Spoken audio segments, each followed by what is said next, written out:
법궤 만드는 얘기입니다. 아크, 법궤 만드는 얘기합니다.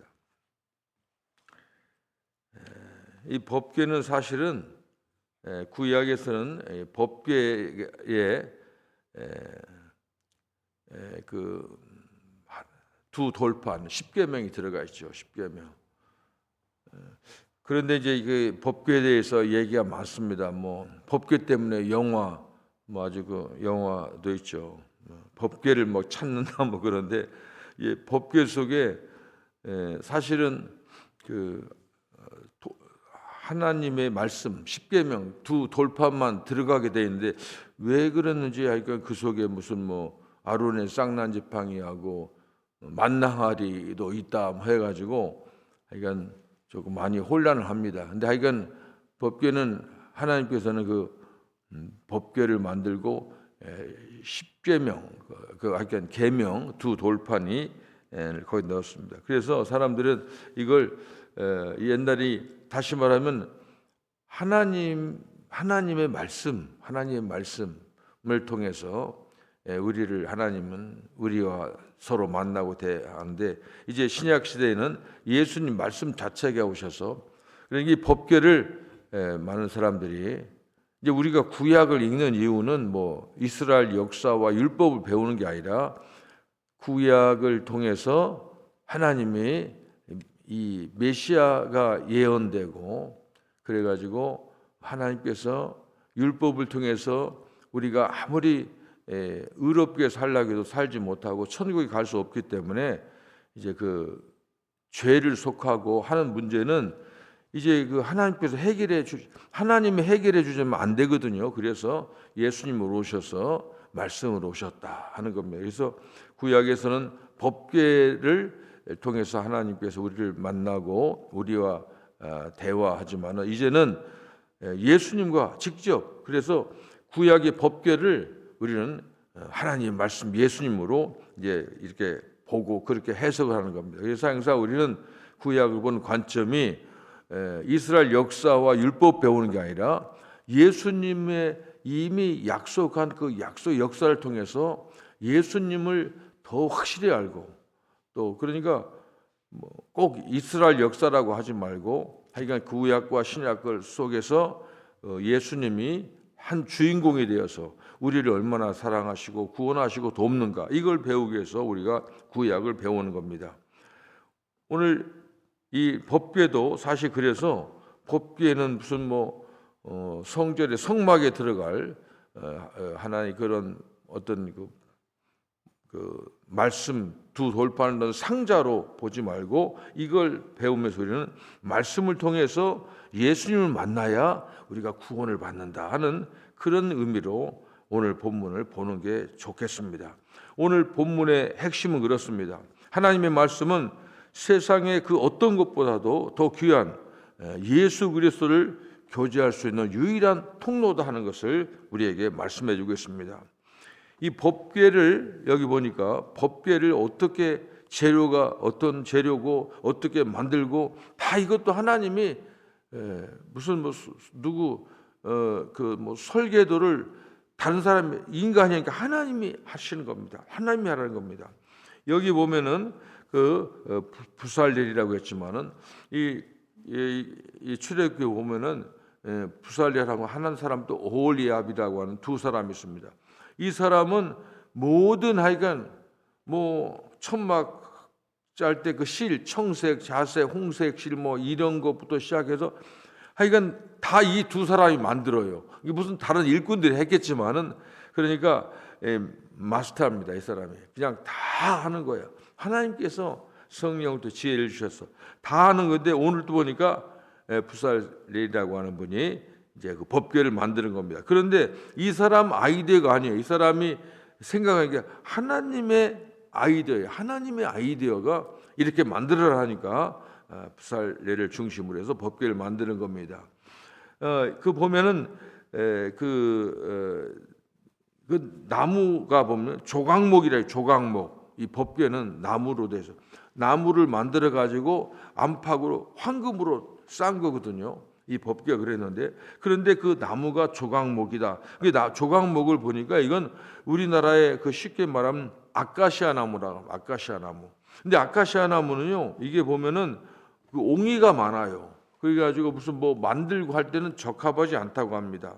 그리고 나무가 또 그렇게 하여간 그 목재로서 무슨 기구를 만들 때 적합한 나무가 아니라고 하는 겁니다. 그리고 일반적으로 흔히 볼 수 있는 그런 나무이기 때문에 사람들이 볼 때 이 조각목을 좀 천하게 여겼다고 하는 겁니다. 그렇지만 그 장점은 뭐냐면 이 나무가 굉장히 가볍대요. 그리고 잘 썩지 않는다고 하는 겁니다. 그래서 사람들이 눈여겨보지 않고 그렇게 좋게 안 보지만은 법궤 만드는 데는 적합한 나무였다, 이렇게 보는 겁니다. 이러한 점에서 볼 때 이 조각목의 의미는 예수님께서 이 땅에 오셔서 사실 때 가장 비천함으로 오셨기 때문에, 그리고 십자가에서 죽으셨고 이런 걸 보면은, 그렇지만은 예수님은 사망하거나 썩어지지 않으셨던 그런 그 예수님의 인성, 천하지만은 귀한 그 예수님을 인성을 나타낸다, 이렇게 우리가 해석을 하는 겁니다. 반면에 이 나무는 조각목은 그렇게 보잘것없고 그렇지만은 이 법궤 안팎으로 둘러싸고 있는 황금, 정금, 이건 매우 귀한 값진 것으로 고귀하신 예수님의 또 신성을 상징한다, 그렇게 보는 겁니다. 이게 구약의 이 법궤를 지금 우리가 해석하는 겁니다. 법궤는 단순히 어떤 상자, 돌판을 십계명 돌판으로 보는 게 아니라 바로 그 속에 이 법궤 그 자체를 봐도 천하고 아주 그 보잘것없는 것 같지만은 황금으로 쌌다 하는 것에서 예수님의 그 겸손하신 인성과 또 황금을 상징해서 하나님의 신성을 우리 같이 보는 겁니다. 그래서 하나님이 친히 기록해 주신 이 법궤 십계명을 이제 여기서 십계명, 여기 귀한 법궤에다 넣도록 했다고 하는 겁니다. 이것은 하나님 말씀을 이 세상의 어떤 것보다도 귀중하다 하는 것을 우리가 교훈하고 있습니다. 그리고 여기 보면 사실 세상에 귀한 것도 많이 있지만은, 그러니까 요즘 보니까 이 황금에 대해서 이 세상에 이 금을 굉장히 우리가 가치로 치잖아요. 그런데 하여간 이 황금처럼 귀하고 귀한 것이 하나님의 말씀이다, 요즘 말로 하면 예수님의 말씀이다 하는 것을 우리가 보고 있다고 하는 겁니다. 그래서 가치를, 나무는 보잘것없지만 황금으로 싼, 그리고 그 안에 또 상자보다도 더 귀한 게 뭐예요? 그 안에 내용물, 말씀이 귀하다고 하는 겁니다. 시편 19편 9절 이하에 보면 시인은 이렇게 고백합니다. 여호와의 규례는 확실하며 다 의로우니 금 곧 많은 정금보다 더 사모할 것이며, 이렇게 말하고 있습니다. 잠언 8장에도 보면은 지혜자도 여호와의 규례와 그것을 아는 지식은 금이나 정금보다 귀하며 소득으로 얻는 천원보다 낫다, 이렇게 고백합니다. 우리가 이 하나님 말씀이 이렇게 귀하다고 하는 겁니다. 이 세상의 어떤 것보다도 말씀이 귀하고, 우리로 말하면, 지금 말하면 예수님이 귀하다고 하는 겁니다. 그렇다고 하면 이처럼 귀한 하나님 말씀이 세상에서 가장 귀한 것으로 여기는 그 이유가 뭐냐? 왜 그렇게 이게 정금이, 이 법궤가 귀하고 그 안에 돌판이 귀하고 말씀이 귀하냐 하는 겁니다. 이것은 하나님 말씀은 죽은 영혼을 살리는, 생명으로 죽은 영혼을 살리는 그런 그 능력이 있기 때문에, 그리고 우리를 구원하는 법이기 때문에 세상에 그 어떤 것보다도 귀하다, 가장 최고의 가치를 두는 것을 우리가 알 수가 있습니다. 사도행전 20장 32절에 지금 내가 여러분을 주와 및 그 은혜의 말씀에 부탁하노니 그 말씀이 여러분을 능히 든든히 세우사 거룩하게 하심을 입은 모든 자에게 기업이 있게 하시리라, 이렇게 말하고 있습니다. 이 법궤, 나무, 또 나무를 싼 황금, 또 그 속에 들어간 돌판, 이 자체를 우리가 하나님의 말씀이라고, 이 말씀이 귀한 것은 우리를 살리는 말씀, 우리를 구원하는 말씀이기 때문에 귀하다고 하는 겁니다. 에베소 1장 13절에도 그 안에서 너희도 진리의 말씀 곧 너희의 구원의 복음을 듣고 그 안에서 또한 믿어 약속의 성령으로 인치심을 받았으니 하는 겁니다. 지금 금 얘기하니까 내가 요즘 저는 금하고 관심 없어서 이 금이 황금이 옛날에는 우리 한 올해 제가 한 젊었을 때는 금이 평균 한 10만 원 정도 그렇게 생각했어요. 그렇게 했는데 지금 보니까 그 39만 5천 원이라고 하더라고 한 돈에. 그 애기 돌반지 옛날에 애기 돌하면 선물하면 한 10만 원. 자기 앞서 10만 원짜리 하나 그 가치 지금 보니까 4장. 이렇게 그런데 아무리 가치가 귀하다고 하더라도 이 금이라고 하는 것은 이 세상에 있는 동안에만 유용하고 효과가 있습니다. 그러나 우리의 영혼을 살리는 것을 구원하는 것은 금보다도 조각목을 싼 금보다 그 안에 있는 십계명 말씀이라고 하는 겁니다. 이런 사실을 통해서 볼 때 우리가 참으로 그 법궤가 조각목으로 정금으로 쌀무로 싸서 말씀이 육신이 되신 예수님을 이 법궤가 상징한다. 우리가 이렇게 해석을 하는 겁니다.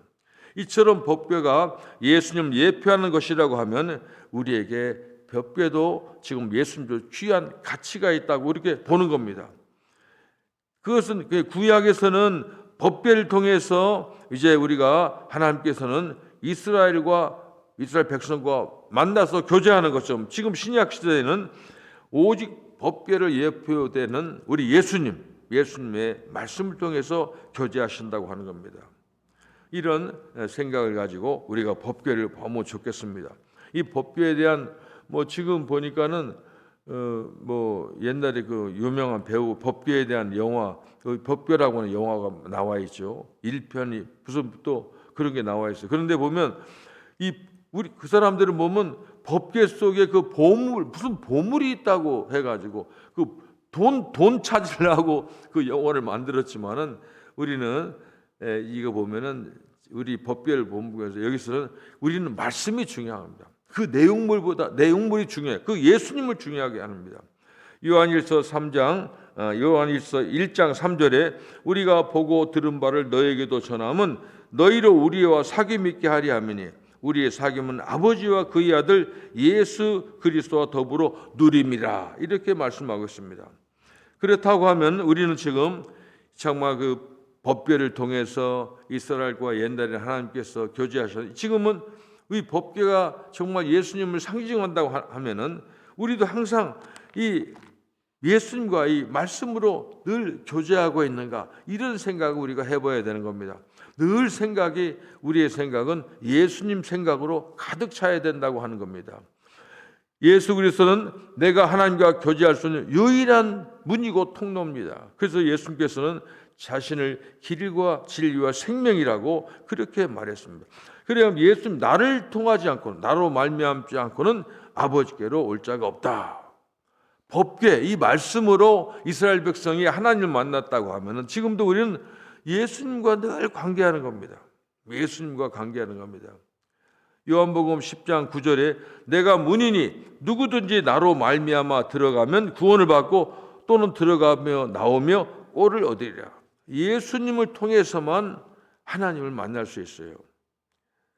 예수라고 이름을 강조하는 이유를 또 한번 제가 말씀드립니다. 나와 하나님과의 교제의 통로는 오직 예수뿐이고 그분 외에 하나님께로 인도할 자가 없다고 하는 겁니다. 사도행전 4장 12절에 보면은 다른 이로서는 구원을 받을 수 없나니 다른 이로서 이 구원받는 길이 다른 길이 주어지지 않았다는 겁니다. 천하 사람 중에 구원을 받은 다른 이름을 우리에게 주신 일이 없음이라 하였더라.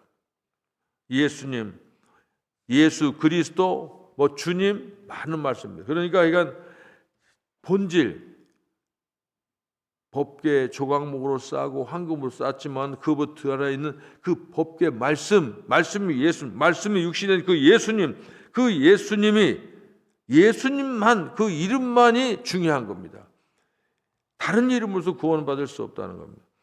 지금 이제 우리가 종교 다원론자들이 있죠. 기독교 안에는 사실 이 성경이 있을 때는 그런 성경만 배울 때는 그런데 지금 어떻게 신학교가 성경학교만 됐으면 제가 지금 생각해 보니까 신학하고 교수를 했지만은 이 성경만 배웠으면은 이거 큰 문제가 없는데 그 성경을 해석할 때 하나님 말씀을 세상 학문의 그 방식으로 해석하다 보니까 오해가 많이 생기는 거예요. 오해가 많이 생겨. 그래가지고 지금 보니까 이게 그래서 그 종교다원론자들은 뭐냐면은 하나님을 하나님 꼭 기독교로만 예수만 믿어야 구원받느냐? 다른 경로를 통해서도 다른 종교에도 구원이 있다. 요즘 이제 세상이 지금 많이 바뀌어지고 있지만은 그렇잖아요. 세상이 하여간 이 종교 그러니까 다른 종교. 그래서 제가 얘기했잖아요. 불교하고 한국에서 불교하고 캐톨릭 가까워요. 성탄절 그다음에 부처님 탕신하신 날 그때 서로 행사 축하하고 프랭카드 걸어주고 그래요. 그럼 세상 사람이 볼 때 야, 저 사람들 그 폭이 높다. 해가지고 조금 이제 현대적이다. 이렇게 속이 톡 터졌다. 이렇게 좋다고 그리고 막 방송이 막 그렇게 하니까는 그런 줄 아는데 성경에는 그랬어요. 다른 이로서는 구원을 받을 수 없나니 천하 사람 중에 구원을 받을 만한 다른 이름 우리에 주신 예수의 이름밖에 없어요. 그래서 이 세상에 다른 거 안 해도 여러분들이 예수의 이름만 예수라고 이름만 계속 외치고 와도 개치고 다니고 살아도 하나님께서는 큰일 하는 겁니다. 그렇게 생각하시면 됩니다. 예수님은 지금 나의 문 밖에 서서 문을 두드리고 계시는데 문을 활짝 열어드려야 합니다. 오늘 찬송 제가 주 예수 대문 밖에 이게 옛날에 제가 청년 때 늘 외웠던 그런 말씀 찬송이에요. 예수님 항상 내 문 밖에 있는데 내가 진짜 내 문을 활짝 열고 예수님 환영하고 예수님과 교제하고 동락하는가 이런 반성을 항상 해보는 겁니다. 요한계시록에도 그렇게 했습니다. 볼지어다 내가 문 밖에 서서 두드리노니 누구든지 내 음성을 듣고 문을 열면 내가 그에게로 들어가 그와 더불어 먹고 그는 나와 더불어 먹으리라 하는 겁니다. 그래서 성화도 있잖아요. 하는 게. 근데 문이 밖에서는 이게 열 수가 없어요. 안에서 열어줘야 되는 겁니다. 그렇기 때문에 오늘 이 법궤를 보면서 우리는 예수 믿어야 우리는 예수 믿는 거 이거밖에 없어요. 나를 구원해 주시고 나에게 이 구원을 받기 위해서 나에게 해주신 일이 뭐예요? 십자가와 부활의 그 일을 통해서 나를 구원해 주신 예수님. 법궤가 황금으로 싸우고 그렇다고 중요한 건 그 안에 담겨진 두 돌판 십계명 율법이 중요한 것처럼 이 법궤는 이렇게 우리는 예수 법궤에 있는 돌판처럼 말씀 육신의 예수님 그 예수님을 우리가 좋아하고 사랑하고 존경하고 경외하고 예수님이 우리가 할 일은 예수님을 전하는 겁니다. 그러니까 항상 어제 우리가 그런 공부했잖아요. 그 금송아지 사건. 금송아지 사건이 갑자기 튀어나온 게 아니에요. 그게 이 사람들이 애굽에서 금송아지 그 우상 숭배하는 걸 몇백 년간 그런 의식을 참여해서 보고 살았기 때문에 그런 생각이 있으니까 조금 어려우니까 본대로 이 세상 문화가 막 나와버린 겁니다. 금송아지.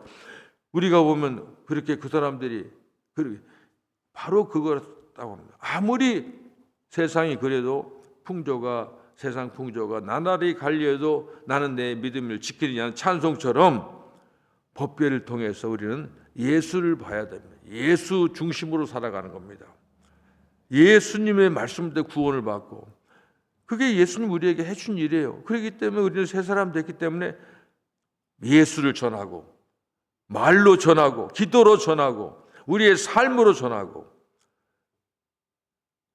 우리 예수님과 늘 교제하는 저와 여러분 되길 바랍니다. 기도하겠습니다. 하나님 감사합니다. 법궤의 이야기를 통해서 우리가 또 예수님의 이야기를 합니다. 하나님 이 아침에도 이른 새벽에 저희를 깨워주시고 하나님 전에서 하루를 시작하게 하시니 감사합니다. 우리가 이런 걸 통해서 우리가 복을 받고 더 잘 되려고 하는 것이 아니라 하나님께서 우리를 위해서 해주신 일을 생각해서 너무너무 감사해서 나는 천국 백성이요 하나님의 아들이요 딸이 된 것을 감사해서 하나님의 참으로 우리에게 해주신 일을 어떻게 보답한 것, 이걸로 보답이 될 수가 없는 걸 알지만은 우리가 믿음으로 참으로 이런 새벽기도를 드리고 예수 믿고 믿음의 생활합니다. 하나님, 오늘 또 예수님 저희들과 동행해 주시고 우리의 갈 길을 인도하시고 우리를 지켜주시고 특별히 우리 성도들 몸이 불편하고 여러 가지 어려움에 많은 처한 우리 성도들 지켜주시고 특별히 우리 조국 대한민국 지켜주시고 미국을 지켜주시고 하나님의 공의와 사랑으로 하나님의 십자가 부활의 이 복음으로 이 세상을 다스려 주시고 함께하여 주시옵소서. 예수님의 이름으로 기도합니다. 아멘.